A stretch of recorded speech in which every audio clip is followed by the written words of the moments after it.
Great. Hi, everybody. It's so great to see so many of you here. Welcome to our webinar today, which is going to be about turning mannequin-based scenarios into 100% virtual, live, and interactive telesimulation.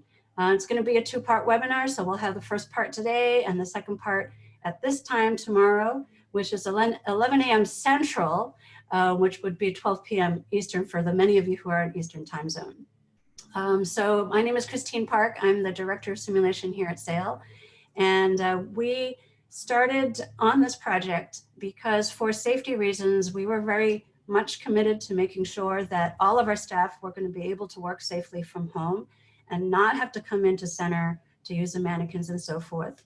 And so our staff have come up with what I think is a really elegant solution that we're going to share with you today. So with that, I'm going to toss the ball to Tanya Baric.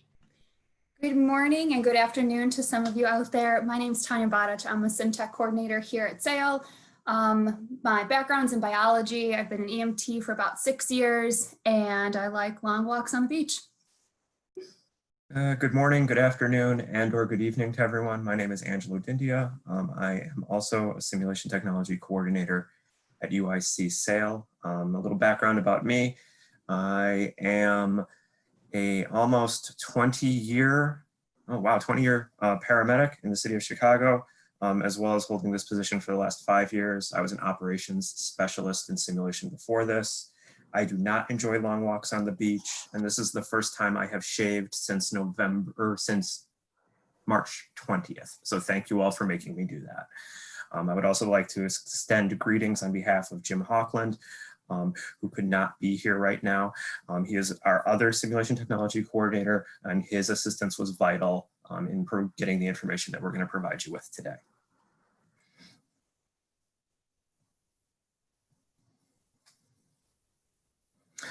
Just a couple of disclosures for everybody. None of the presenters today have any real financial disclosures to disclose. All the images and products that you're going to see here that may or may not be copyrighted are covered under fair use law. And we're not endorsing the use of one product over another.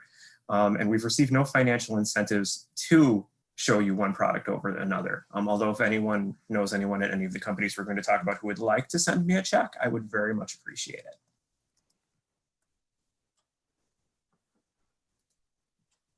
All right, so moving on to day one topics. Guys, we're going to be acknowledging some new expectations. We're going to give you all the ins and outs of the infrastructure of utilizing a virtual simulator and all the Zoom features. And then we're going to run through some more of like basic Zoom settings, but are really important for everyone else involved to have in place when they are also participating in the experience. Then I do want to mention questions. For those of you tuning in right now, if questions come up, we advise that you guys use the Q&A option at the bottom of your screen. In this feature, you guys will also be able to upvote people's questions. So if you share the same question, definitely like it. It'll bump it up to the top so we can see which ones are really pressing and important to everyone. And hopefully we'll be able to answer some of those throughout the webinar too.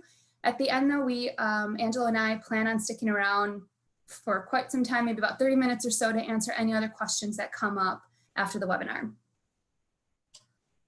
Day two topics are going to include the following: logistics, bringing it all together, training your staff, and then orienting faculty and participants. So stay tuned for that. And then really quickly, we know that everything that we're going to present to you today is what works really well for us, and we are really excited to share it with you guys. Certainly, we know every sim center and different teams will have procedures and protocols that you guys will follow, but use it as a template. Take these pearls and run with it and do what you can to implement your programs. Also, as a reminder, we are recording the 2-day seminar or webinar, and we'll post it on the SAIL website and probably provide you with some supplemental documents that'll help all of you venture into uncharted waters of telesim.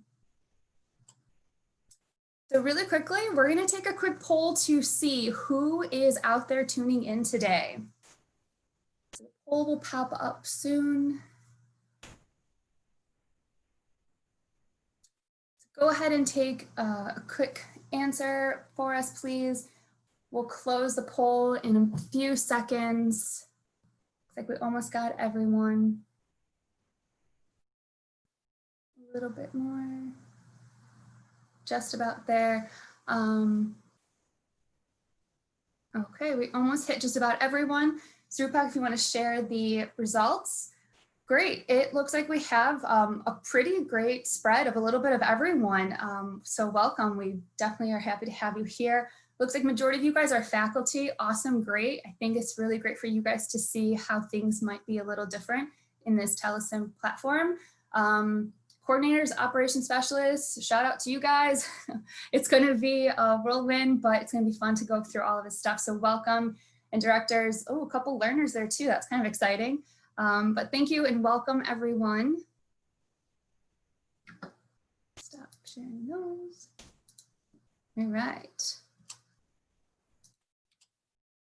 All right, so throughout today and tomorrow, you might hear Angelo and I use a few terms interchangeably. So I just wanted to throw some out there so you guys are a little bit more aware of what we mean if we use certain words. I just wanted to quickly throw some words out there.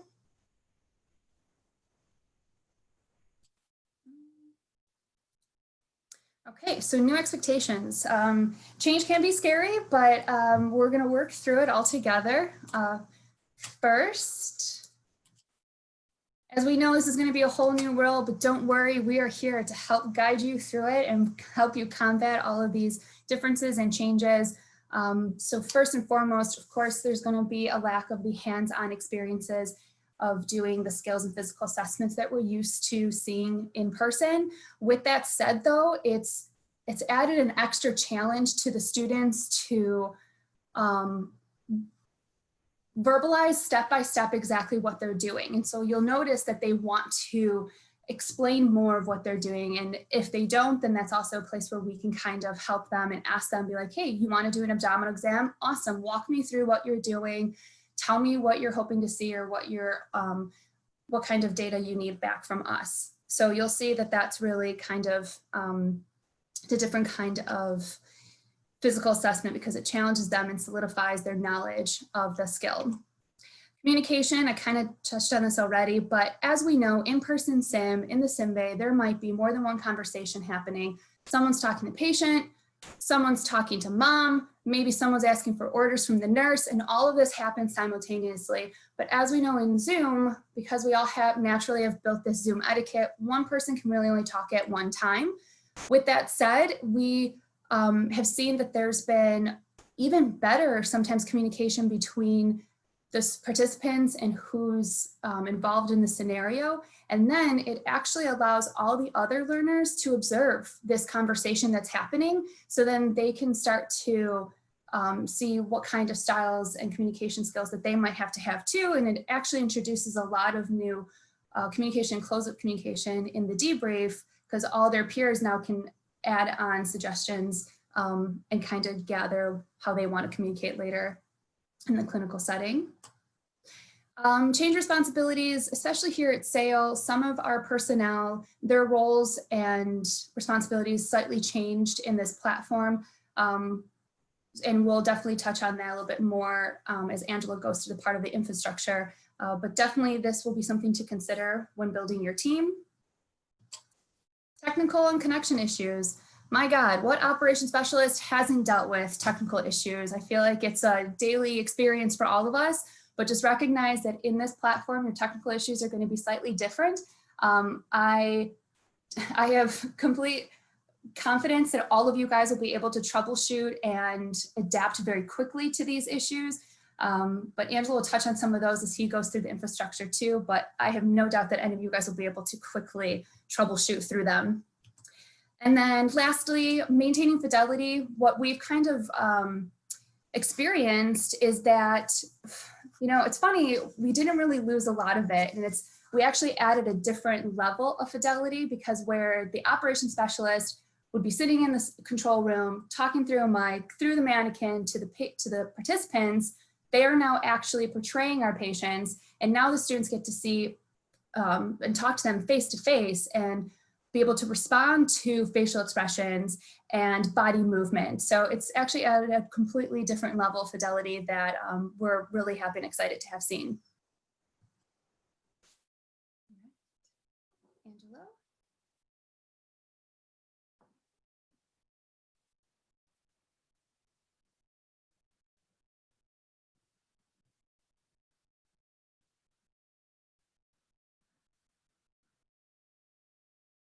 Angela, you're on mute.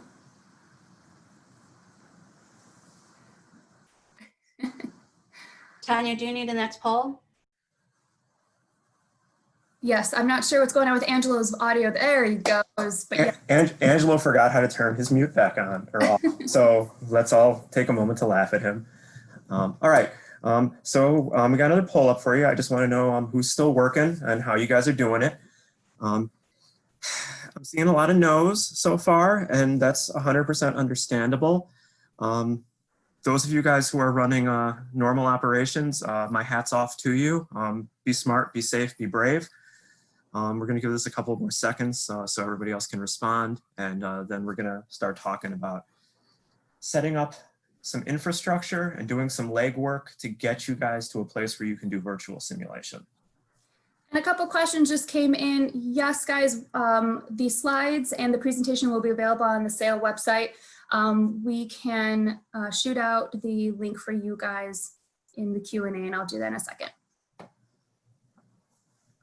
All right, so looking at the results here, it looks like a lot of people aren't doing any mannequin-based simulation. It's understandable. We've got a few people who are still doing some, a few people who are still doing some with the staff in the center. That's awesome too. And a lot of people are going out and doing inside twos. That's, my hat's off to all of you. It's really interesting. So let's get rid of this poll and let's start talking about some stuff. So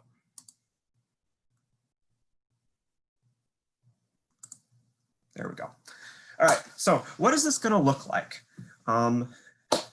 This is what participants in our simulation see when they come in and do a virtual simulation. I'm gonna play a recording for you in a few seconds. I'm gonna start by prefacing it with, this is a recording from our very first virtual simulation. And it's also the very first time I've ever had to use video editing software. So just go easy on me. I'm showing you this so you understand some context about how things work and how they look. Just so you guys know, the people who you see on the screen right now, at the very top, that is Raj. She's an embedded participant. She's playing a nurse. Right underneath her is Joe. He is also an embedded participant. He is portraying our patient in this scenario briefly until his role is shifted to a green screen option. And underneath that is Dr. Kim, who is faculty for our anesthesia clerkship program, and she will be disappearing very quick. When I play the video, and it's a short video, I want you guys to watch the students who are going to show up on the screen in a few seconds. Especially, I'd like you to watch the second student from the top. I want you to watch what he is doing with his hands throughout the simulation, because I think it's important, because no one told him to do any of these things. So I'm going to play the video, and again, I apologize for the editing.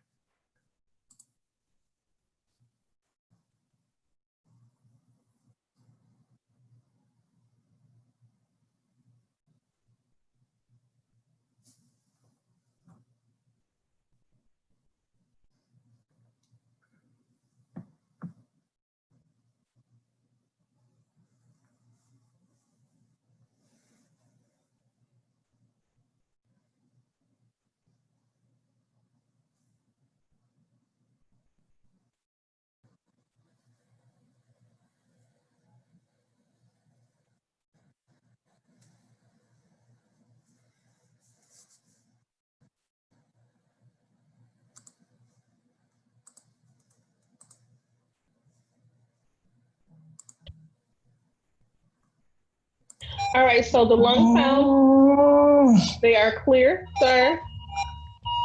Mr. Patrick? Okay. Is he breathing or, okay, he's not breathing. Can we get airway? So what would you like to have?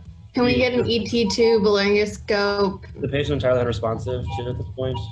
Yes, so do you want to get an ambu bag for anybody? Ambu bag, let's bag mask him. Right. And so we need someone else, like RDM, Andrew, Tarek. Anyone can bag him, and then. All right, he's been bagged. No pulse? No pulse. So at this point we can start chest compressions. Let's get the defibrillator on him. Starting. Yeah, let's start chest compressions. Who's the head of the bed? Someone's bagging as well? Artyom's bagging. Papyrus bagging. Who's compressing? You have anybody Hi. compressing? I'm compressing. Tarek's All right. compressing, and then Andrew can be in the back in line. I'm in line. I'm in line. All right. Andrew, why don't you start compressions? Tarek can take a break. So, Doc, did you want any medication? Yes, compression. so we get Or 1 milligram of epinephrine. are we giving that now? You want to give it now? Yeah, right now. How long have we been having? 1 milligram of This is 3 epinephrine minutes given? from start of Okay. CPR. Yeah, we Already integrated. should intubate him. Okay, let's go. So let's go ahead and Artyom's in the airway, right? So if you can go ahead and do that for us, that'd be excellent. Continue contractions. All right. Is there a particular way you would correct your H's and T's? If he has a rhythm, Screen. Still non-shockable. Still no pulse. No, we're continuing we compression. have a pulse. We have a pulse.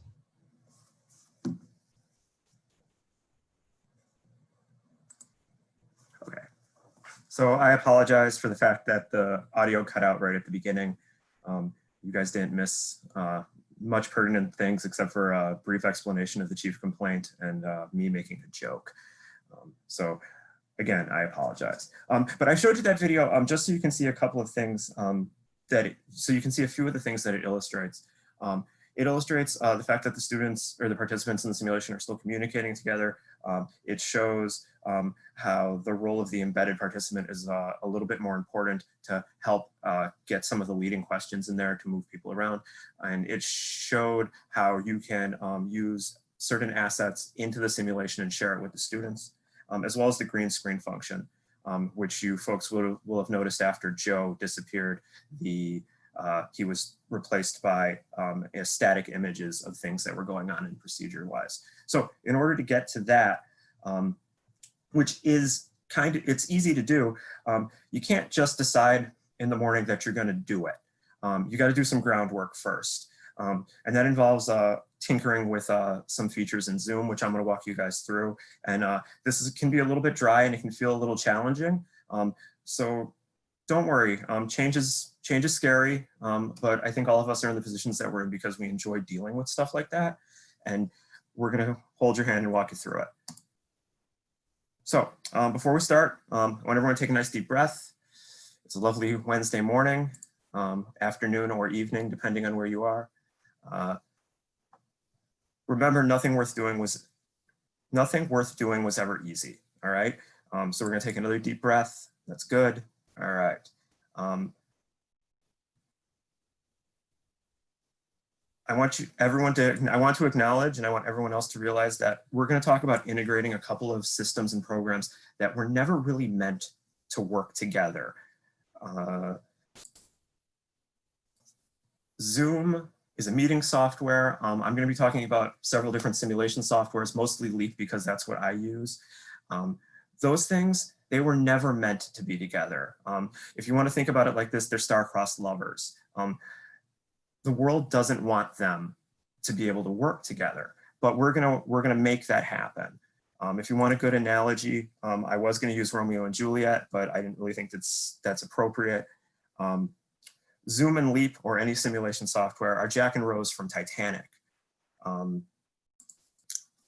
They weren't supposed to be together. No one wanted them together, but they got together. The boat sank, and somehow they both made it off the boat and into the water together. And I assume in the next scene in the movie that she moved over and they both got in that door because I've never really seen it. But we're gonna make this all work out.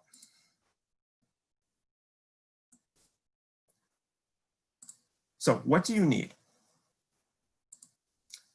Not what could you have, not what would you like, not what would be cool if we could do it. What do you need minimum in order to make this work? Well, minimally, you need an operations specialist.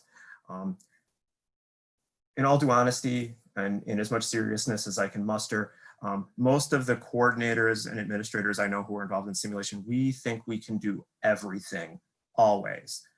I wear about 14 different hats in my simulation center. Sometimes I wear them all at once. I look fabulous in them. And that's great for me, but we need to acknowledge that we might not be the best person to take care of this job. I have some tremendously outstanding operations specialists who work in our center.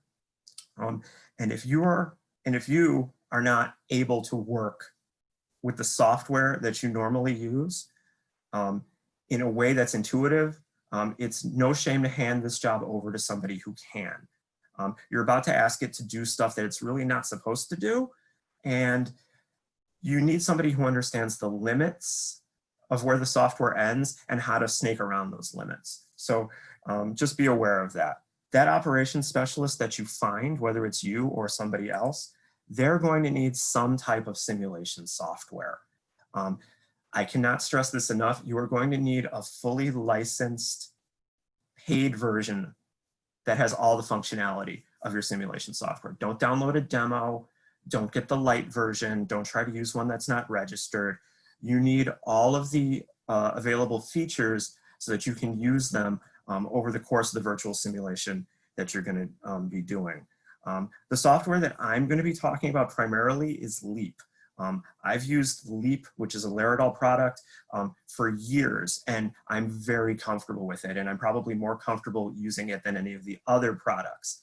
But also, I want to acknowledge that the day the stay-at-home order was put into place, laptops with Leap were the only thing I was able to grab and take from the center with me. So I understand that everybody's situation might be a little bit different, and you might have to adapt some of this. I've tested this extensively with Leap, it works. I've tried it very briefly using CAE's Muse, and that worked as well. I like the Gumard stuff, I like Uni. We use it in our center as well. I couldn't test this with it because their simulation software computer talks to their Mannequin, which talks to their patient monitor, and I don't have all of that here. I don't have a Super Tori in my kitchen, so I can't tell you if it would work or not. If you're using one and you get it to work, I would love to hear from you so you can explain to me how you got it to work. All right, so you've got your ops specialist, you've got some type of computer with simulation software on it. What else do you need? Well, you need Zoom. And all of you are here and you're watching me on Zoom, so yes, you've got Zoom, that's outstanding. What I would recommend though is that you get a paid plan for Zoom. I have an enterprise level account. I have that because that's what the university provided for me. This gives you access to a lot of the features that can tweak the experience to make it easier for you. If you don't have a paid plan, try to get one if possible. The basic free plan might work, but you need to be aware of the fact that there's a time limit to the free meetings in Zoom, so you'd only have about 45 minutes to do your simulations. And if that's what you have to do, that's what you have to do. So in summary, what do you need? You need a computer to run Leap or whatever. That computer needs Zoom on it, and you need an internet connection. If you don't have an internet connection, I don't know what to tell you. You also need an operations specialist. So go find yourself a nerd who's a little bit crazy and who's willing to work through this challenge.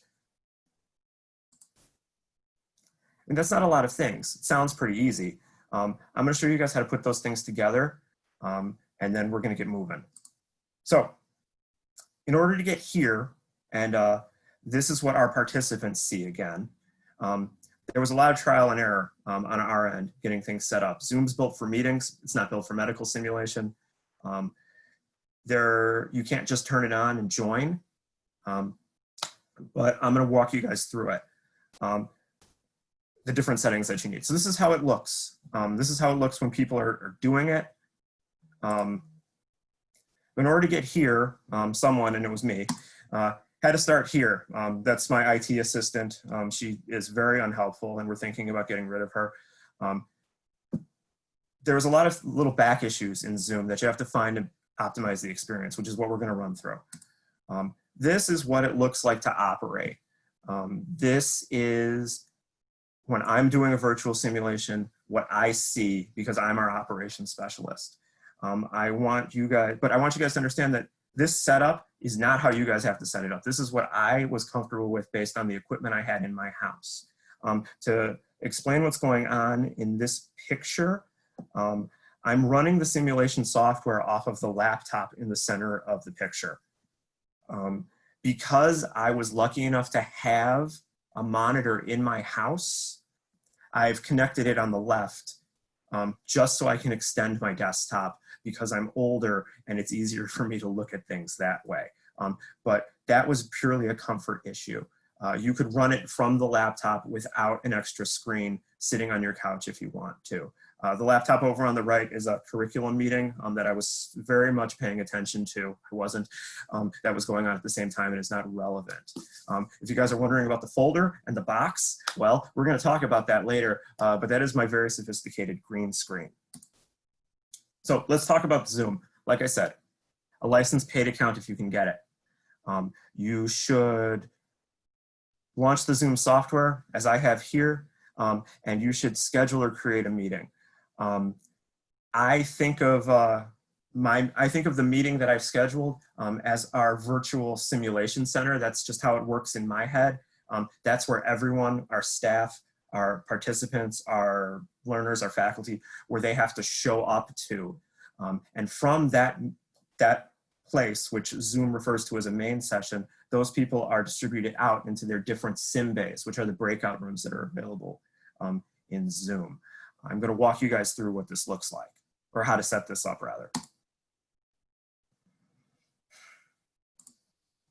All right, first thing before we start, I want you guys to realize you don't have to schedule a meeting to do this. You could very much just launch Zoom and start a brand new meeting every single time that you wanted to do a simulation.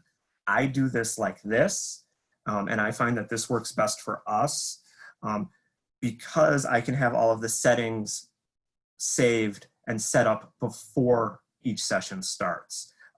This way I don't forget to do anything. This way there's no mistakes. And also this way someone else can launch our simulation setup should I be late or forget about it or decide that I'm not coming in that day. So first thing you have to do, I clicked on schedule a new meeting and this is what pops up. Everyone will see that I blocked out my personal ID number on this. That's because I don't think people should know it unless I want them to. Personal ID numbers are the numerical number that Zoom assigns to all the meetings that you have.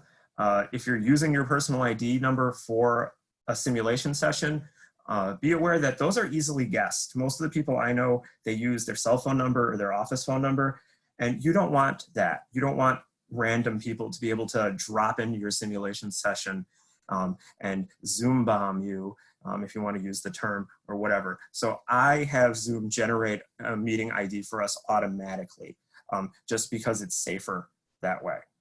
So the first thing that we're going to do is we're going to name our session. You guys will see here that ours is Virtual Simulation Center webinar version, which was a really good name, I'd like to think. Next, and this is just a suggestion, I would suggest making it a recurring meeting. A recurring meeting just means that it doesn't have a scheduled time and date to happen. It means that you can launch it whenever you want, whenever you need it. It also means that the URL assigned to it does not change, which I think is good because that's like having a physical address for your virtual simulation that is always the same. So if you have someone come in on a Monday to do a PEDS simulation and they're supposed to come back in 2 weeks to do an anesthesia simulation, but they can't find the email with the link in it, but they have the one from the original one, they can just use that link to get to where they need to go. That's just the reason that I do it like this. Next, you'll see that you've got a thing for passwords. UIC requires that all of our meetings are password protected. Use that as you may. It's another layer of security. That's personally up to you guys. You can see that there's some other options here about video on and off and stuff like that. Those are usually, this is the default settings. You don't really need to play with those unless it's applicable to you. Feel free, but it's not important right now. Down here at the bottom of the screen, you'll see some advanced options. And before I continue, I'm going to mention that all of this that I'm talking about right now is going to be available as a supplemental worksheet for you guys. So if you're not paying attention to everything I'm saying or you're missing something, we'll distribute it with the recording of the video. So in the advanced options screen,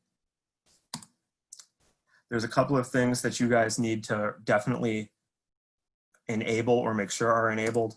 You guys want to make sure that the waiting room option is turned on.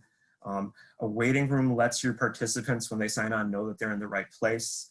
And it also allows you, or the person hosting the meeting rather, to admit people who are supposed to be there and not admit people who shouldn't be there. So if you know that you have 15 nursing students who are supposed to be arriving at your simulation, and maybe you know their names, maybe you don't, but if you know that there are supposed to be 15 people and you have 20 people and you don't recognize a bunch of the screen names there, you know that those people probably aren't supposed to be there and are most likely there just to cause trouble, so you don't admit them. Enable join before host is just for your convenience. It allows people to join the meeting even if the meeting hasn't been launched. So there's one other thing on here that I want to call your folks' attention to. It's down here on the bottom. It's assigning an alternative host. As you can see here, I've assigned Tanya as my alternative host by entering her email. This is a good idea if you think it's possible that you might not be able to launch your meeting. The alternative host feature allows someone who is not the person who is hosting the meeting to launch the meeting and have all of the administrative control that a host has, which works out well if you're working in teams or if you oversleep the way that I do. I know that all of that was a whole lot of information. It seems like a lot. Setting it up like this actually probably takes less than 10 minutes. So, and remember, there will be a worksheet with all this information available to you and explanations about why you should do it. So there's one or two more little tweaks that get Zoom ready to go. And I'm going to take you guys through it, and then we can take ourselves a good deep breath afterwards. This is the screen that greets us in Zoom. Once we have scheduled our meeting, you can see we've got Virtual Simulation Center Webinar Edition down there.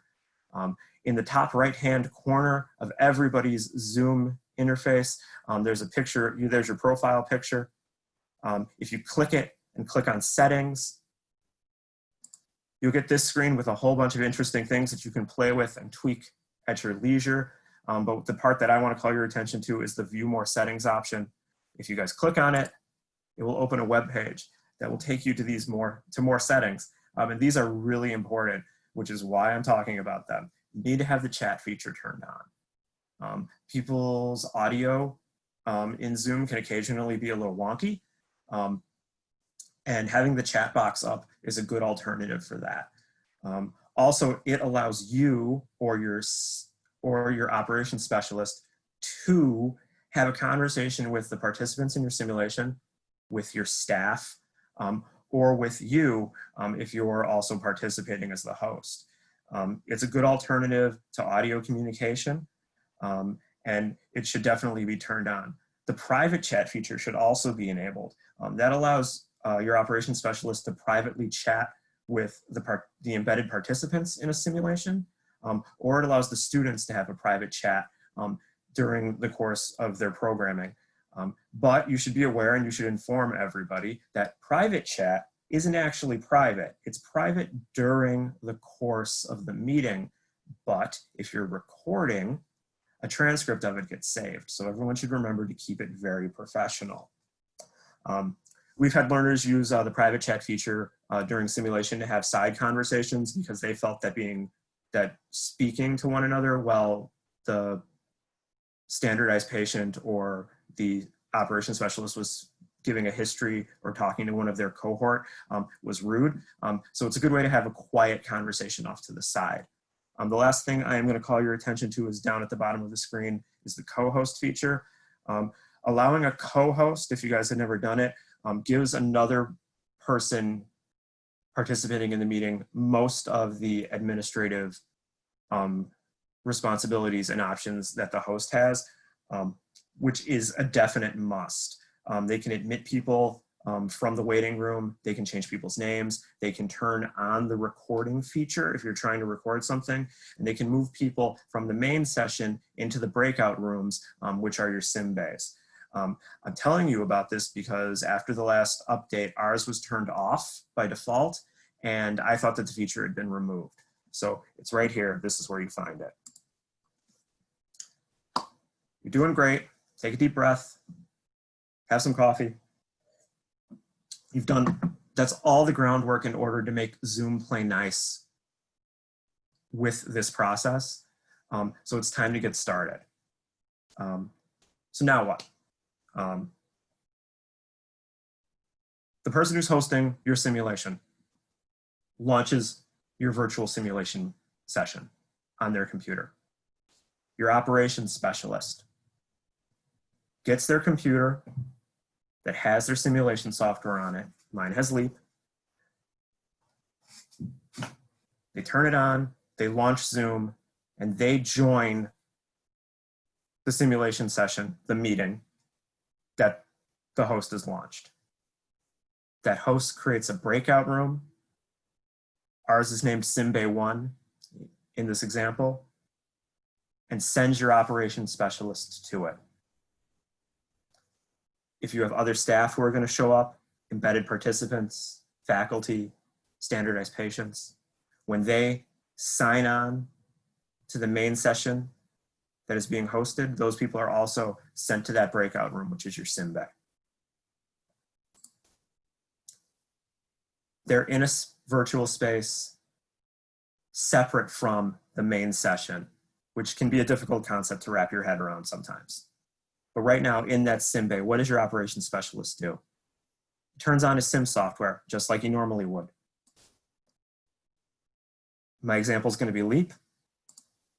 I'm using Leap. I start a virtual simulator because I don't have a mannequin.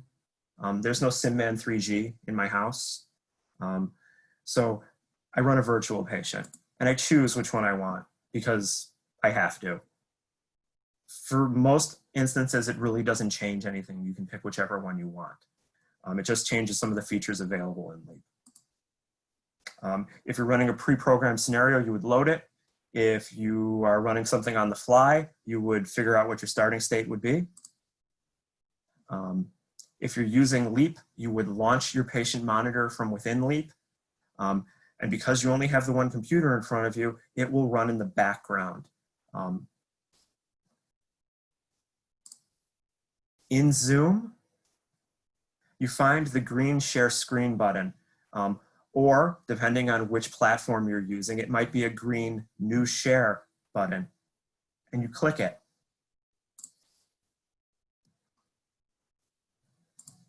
When you do, you're going to get a screen that allows you to share all the stuff that you have open. In this instance, I'm sharing the Laridol patient monitor with everybody. I'm also making very sure that I'm sharing my computer's sound. So that way they can hear all of the audio cues as they're happening. Remember, this is all the operations specialists doing this. The host, the person who started the meeting, they're someplace else right now, virtually. They are in the main session, greeting students as they come in, assigning people to different SimBays or breakout rooms, giving an orientation, and generally doing a lot of the logistical legwork. When everybody's ready, the operations specialist runs the simulation case, just like they normally would in your physical lab. This is what participants see. I want you guys to take a look at this picture. At the very top right hand, you'll see a picture of a child with a nebulizer mask over his head. I'm controlling that image. So the students can see what the status of our patient is. Underneath is an SP. She's playing the patient's mother. She's renamed herself, so that way people know what her role is.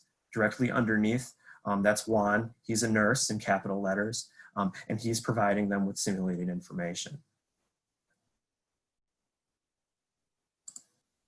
This is just another picture, another screenshot. This person was using a Chromebook when we took this screenshot, which is why all the pictures are on the other side. It's the same thing, it's the same interface, it just looks a little bit different. Students on the top a static green screen image of what's going on with the patient, and then Roz, our nurse, on the bottom. This picture is using the built-in defibrillator software that comes with LEAP, which anybody can use, and we're controlling it in real time based on what the students are directing us.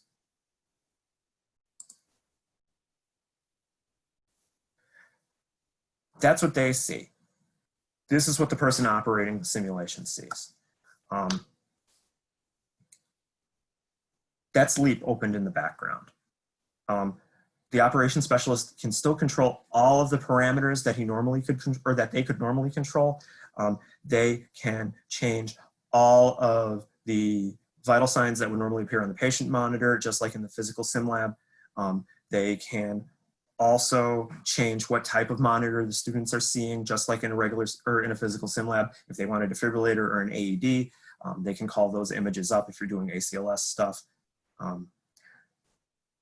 The operator also sees a video feed of everybody else involved in the case. You guys can see I've moved mine just so that it's convenient for me in this window. All of the Zoom settings should remain active over whatever's running in the background, so they won't go away. You won't have to switch back and forth between them. You can have the chat window open. As you can see, I have one opened here. And using that chat window, you can chat to everyone involved in the simulation or privately to individuals. It's efficient. The more you use it, the easier it is to use. It's a little clunky sometimes for simulation because you can't group people into groups. You can't just text or chat with your staff or just chat with your learners, but it's what's there, and we've used it very well and to our advantage. Should the operator want to, they can unmute their mic and provide a voice either of the patient or of a consult or the ever popular simulation voice of God telling people that the scenario is over. So this is all kind of basic like stuff that we were all doing before, but there's a couple of other things that are kind of Zoom specific. I'm going to talk to you about them and how you can do them. And I think that this is kind of, stuff is really cool. So let's just go through this. You can share imaging in labs with anybody who's participating in the simulation. You do this by having those images or those documents open and minimized somewhere on your desktop or somewhere on the operations specialist desktop, let me say. To share them with somebody, that person who is operating the simulation would click new share, just like when they were sharing the patient monitor, find whatever it was that they wanted to share. You guys can see I've got a chest x-ray here that was just a picture file that I had opened in the background. There's also a BMP, which is just a PDF file that I created and that was opened in the background. I would select whichever one that I wanted the students to see at the current moment, and then I would click share. Be aware though that by sharing an image or a document file with everybody, they'll be able to see it, but it will replace whatever you were previously sharing, which in this case would be the patient monitor screen.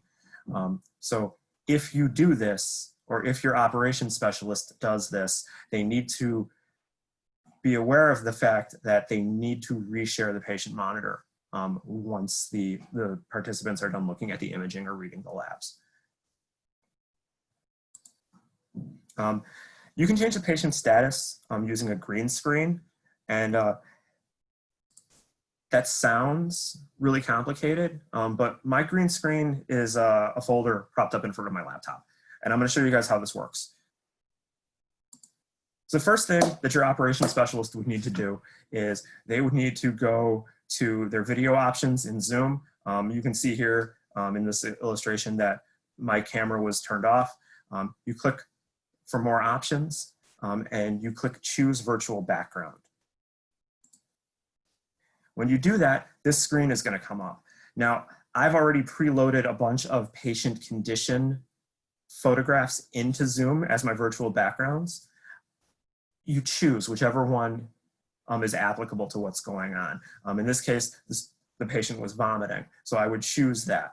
I would make sure that I have a green screen selected as an option. This is important for a couple of reasons. One, some older computers do not work without a green screen for this option in Zoom. And two, if you do not have that checked, Zoom is going to try to project that picture that you've selected on any solid colored object that is available within its camera view.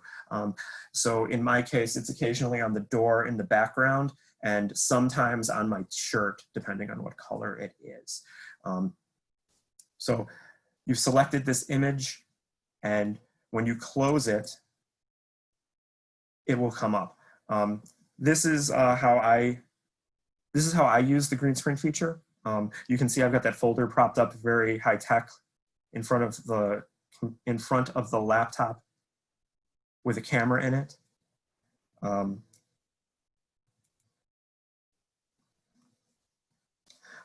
If I were to move the folder and you guys can see on the right-hand side there, you can see the image that I'm projecting. It's of the kid lying on the stretcher.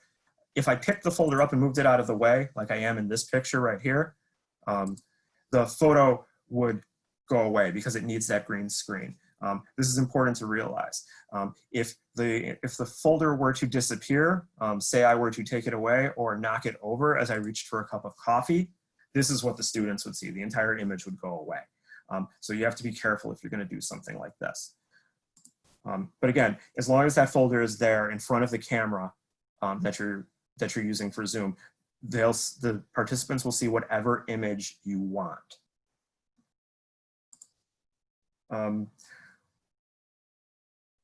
This is very LEAP specific, but I'm going to talk about it real quick. There are assessment sounds built into the simulation software: lung sounds, bowel sounds, breath sounds, stuff like that. If you were to click on them to play them in this virtual format, they do nothing. Those files don't actually exist in the software anywhere. I think they're stored somewhere in the Mannequin. So if you click them to play them, the students don't hear anything. But there's a way around this.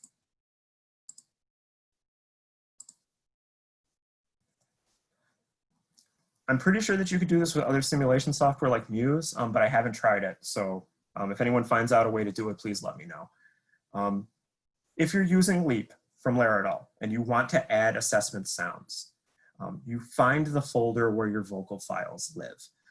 This is where mine was stored. That seems to be the pretty much the default place for them. You find that folder and you put a folder in there that contains the sounds that you want the students to hear. I had a bunch of breath sounds and bowel sounds as just separate sound files stored on my computer because I'm a simulation coordinator. Of course, I've got that random stuff there. But if you're looking for a good collection of them to start doing this, I'm going to give a shout out to a website. It's called thesimtech.org, all one word. There is an archive of audio files on there that you can use to get yourself started. They're in MP3 format, but if you convert them to .wav, you can do this very easily with them. So I've got my folder full of the sounds that I want people to hear. Heart sounds and breath sounds and what have you. And I've moved it into this folder, into the vocal files folder for LEAP. And I just let it sit there. In the LEAP software, you can play them. You go to the vocal files and you select more sounds and you'll see the folder that you created. And you can select whatever sound you put in there, hit play. And when you hit play, that sound, because there's no Mannequin attached, by default will go through the audio output that your patient monitor is set for, which means everyone who has the patient monitor screen shared with them will be able to hear what you just played. This is a feature that Laerdal put in there so you could record your own vocal sounds if you wanted them, if you had different dialogue, but you can use it in this fashion. You can play anything this way if you really want to. Background noise, music, whatever you feel like you need for the course of your simulation. I'm going to play an example of it real quick. Sure. So we'll kind of start, we'll take our stethoscope and we'll go ahead and listen to his heart sounds, if that's okay with you. Okay, there's nothing remarkable with heart sounds. Okay, and now we'll move on and we'll listen to his lung sounds as well. Okay, we're going to go ahead and get those up for you to have a listen.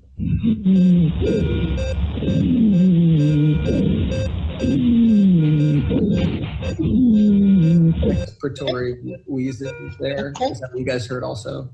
Yeah. All right, I can confirm that. That is bilaterally expiratory wheezing. So you can see the way that you could use this in the course of your simulation. And you can see how our embedded participant nurse there asked them what they heard and then confirmed it back to them, just in case somebody's audio wasn't working the way that it should be. So I've got some real quick thoughts right here at the end. I want to share them with you. I am a pretty good coordinator. I know how to do a schedule. I can go to a curriculum meeting. I can develop a scenario pretty well. But I was a great operations specialist. The first one of these that we did, I was not comfortable. The second one of these that we did, I was not comfortable. It took about three simulations before I started to relax and get used to doing it this way. I kept trying to make all of the software do things that my brain insisted it should do in the pre-COVID environment. And it took a lot of repetition before I was able to move past that. Don't get frustrated. Don't get frustrated if it feels hard. Don't get frustrated if you feel like you should know better than this. You're learning new skills and you're teaching your people to do new skills. So just keep that in mind. You're limited in the scope of how many simulations you can do by how many simulation bays you can run at once. Right now here at UIH, we can run one because I am the only person who physically has any of the simulation software. We weren't planning for this when the building and the university went into lockdown, so none of us thought ahead to get more equipment. So be aware that you're going to be a little bit limited if you're in this situation. And don't let that stop you or discourage you. None of us planned to do this. And a lot of the things that that I've been hearing or the thoughts that have been going through my head have been, is this as good as what we were doing before? And I've been trying to make myself stop saying that. What I've been asking myself is instead, what are the learning objectives for this simulation? And how can I fulfill them? And if I can't fulfill them, why? Why can't I fulfill it this way? And then I try to figure out how to do that. This is not better or worse than what we were doing before. It's different. And the whole world's different. So we kind of just have to figure out a way to make it work. And that's what we're going to do. And actually with that, we've really come to the end of our time for today. We've had a lot of really great questions. We have captured some of those that were our tomorrow when we reconvene. So we a little bit ran out of time to get to the questions, but we look forward to seeing as many of you as possible tomorrow at the same time again, which is 11 o'clock Central Time. And thank you very much for tuning in, and we'll see you soon. Bye, everyone.